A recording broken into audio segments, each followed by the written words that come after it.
We also need to be able to go ahead and graph using a calculator and pull and identify key features from that graphed quadratic and transfer it over to another grid. So we're going to take a look at questions 6 and 7 and see how that looks when I input it into Desmos. So here's the graph for number 6, negative 2x minus 3 squared plus 4. Notice how we type this into Desmos using the exponents listed there. When I have the graph highlighted, it highlights for me, and I'm able to click on these key points. I can also zoom in and out on the graph to find all of the relevant key points. Notice it gives us the y-intercept, the two x-intercepts, and my vertex. If I were to graph another quadratic or any other graph on here, it would show me the points of intersection. But these are really going to be our key values as we look to interpret the graph with all the various features. So we can quickly transfer the graph over if necessary. Really what we're looking though is we're going to use the graph to answer all of the questions. We can tell that this equation was written in vertex form. From it we see the vertex is at 3, 4, our value up here. The direction is opening down. In terms of transformations, yes, this graph has shifted up 4 units, the y value of the vertex. It is shifted horizontally or in the direction of right 3. Our a value is affecting the dilation that's listed there. It is a negative 2. So it is yes, it is a reflection, and it is in fact a stretch value. Axis of symmetry goes through the graph's vertex, and x is equal to 3 here.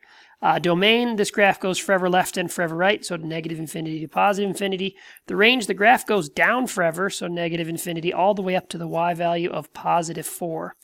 It is increasing as I go from negative infinity all the way up to this vertex, which is an x value of 3. So negative infinity to 3, which means it's decreasing 3 to infinity as I go moving this way. Again, we're only using the x values when I do increasing and decreasing.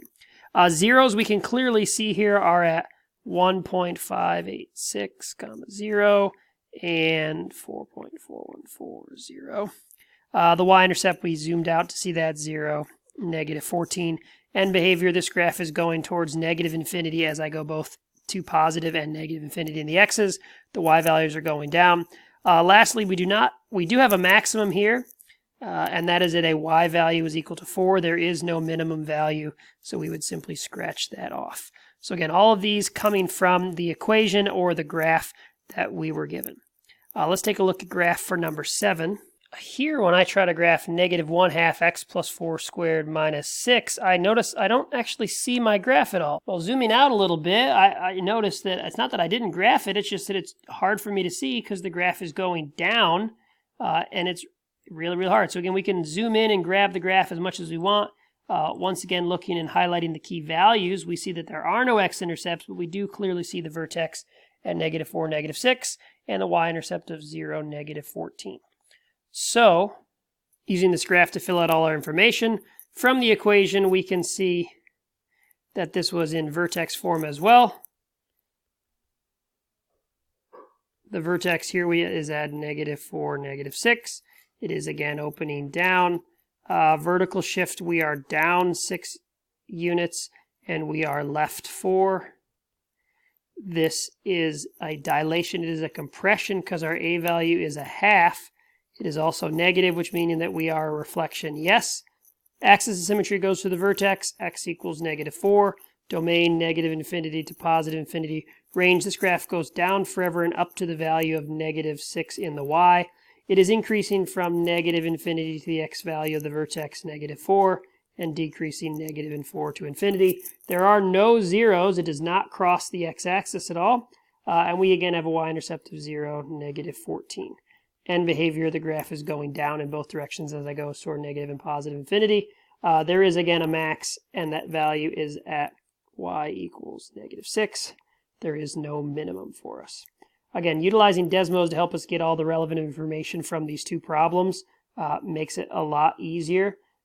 You can also do that on example number 12, 13, and 14. Look on the key for that. But again, all we need to do is type these into Desmos to get the relevant information from this. Just typing it in, making sure we're double checking and not typing in an incorrect value. We should be able to get all of the answers from this. So please take a look on the key for those ones. Last, very quickly, I wanted to address question number 11. The only other thing, this one doesn't involve the graph at all, but just kind of more of a theoretical questions. How many real solutions or x-intercepts can a quadratic have?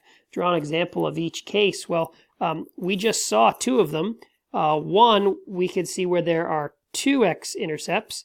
In that particular case, if I drew a graph to represent each of these, if there are two, that means that we could see the graph either opening up or down and crossing 2 times. And then it's the last example we saw where it has 0 x-intercepts, and that's where the graph is bending away from the x-axis and it never actually goes and hits it. So in this case, in number 1, it's going and it crosses twice. Here we see 0 crossing.